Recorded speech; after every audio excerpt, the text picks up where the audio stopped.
Olá pessoal, sejam muito bem-vindos à nossa CIPAT. Eu sou o Maicon Aureliano, sou profissional da Educação Física, cabo do Corpo de Bombeiros do Estado de Goiás.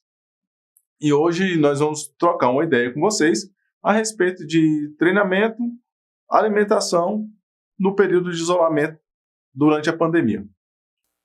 Eu sou o professor Carlos Souza, da rede de academias Bluefit, sou formado na Universidade Federal de Goiás e especializado também em treinamento de força pela mesma instituição.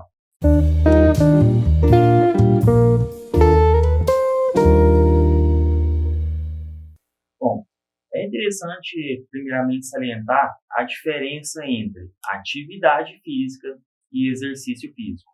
Didaticamente e fisiologicamente falando, tem uma diferença. A atividade física é qualquer atividade física que envolva gasto energético.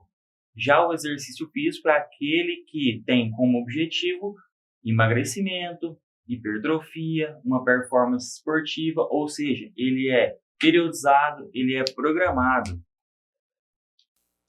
Bom, e na nossa nova realidade, nós tivemos várias modificações na nossa rotina.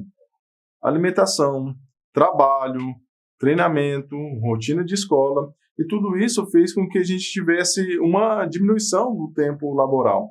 E essa diminuição do tempo laboral, em um determinado momento, fez com que as pessoas permanecessem mais tempo dentro de casa. Então, as pessoas que tinham uma rotina de atividade física, de treinamento, ou aquelas pessoas que começaram a treinar, em um determinado período, tiveram que diminuir esse treinamento ou até mesmo permanecer sem treinar.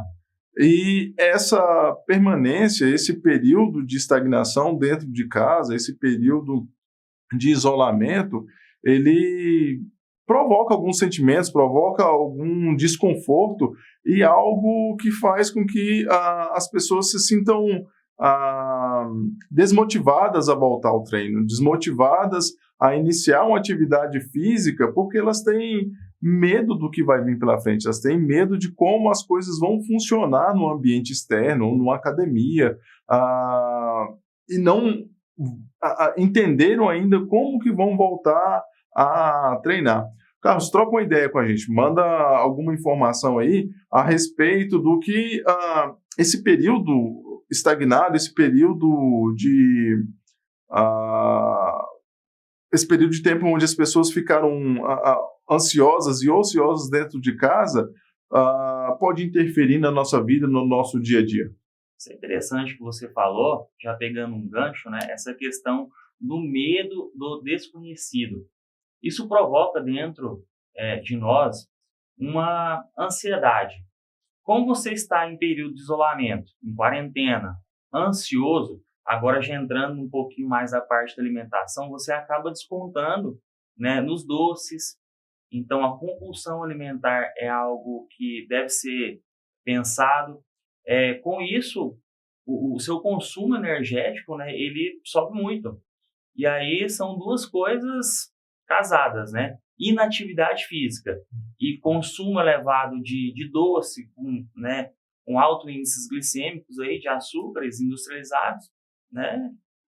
Horrível. Bom, é algo interessante a gente pensar nessa situação, nesse consumo excessivo de alimento, porque, embora a gente passe por um período de pandemia, são coisas que nós estamos acostumados a ver, acostumados a lidar durante o nosso dia a dia, durante a nossa intervenção no trabalho.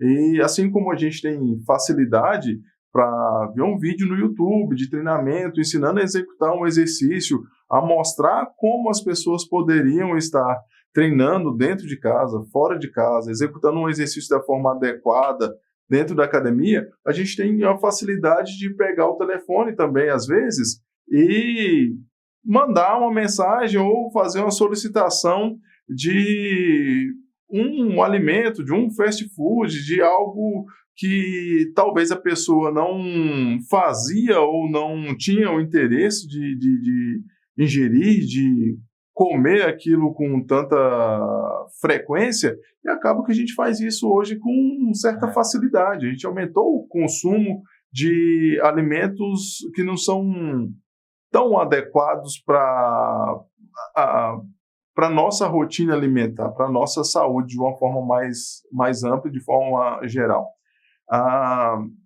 Estava trocando uma ideia antes de começar o vídeo. A gente tem alguns dados importantes, interessantes, que sejam repassados para vocês que vão estar assistindo, no que diz respeito a índices de obesidade, de aumento de pessoas com colesterol, com hipertensão, e que, teoricamente, são do ano passado, mas que podem influenciar de forma negativa nesse ano, porque realmente a gente começou a se alimentar de forma inadequada, com mais frequência, e diminuiu bastante o índice de treinamento de atividade física.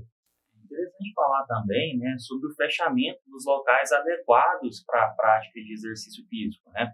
Com todo esse período aí de vírus, de isolamento, as academias, que são locais especializados, elas tiveram que ser fechadas.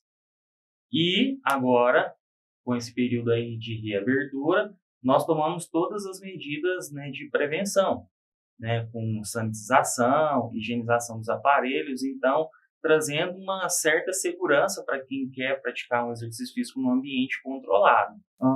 Porque além da academia, a gente tem outros espaços, outros locais onde a pessoa pode fazer a sua caminhada, fazer a sua corrida, fazer o seu treinamento funcional. A gente tem opções de parque, tem opções de praças, tem a opção de você fazer o treinamento na sua casa, de executar algo específico e adequado para você, que não seja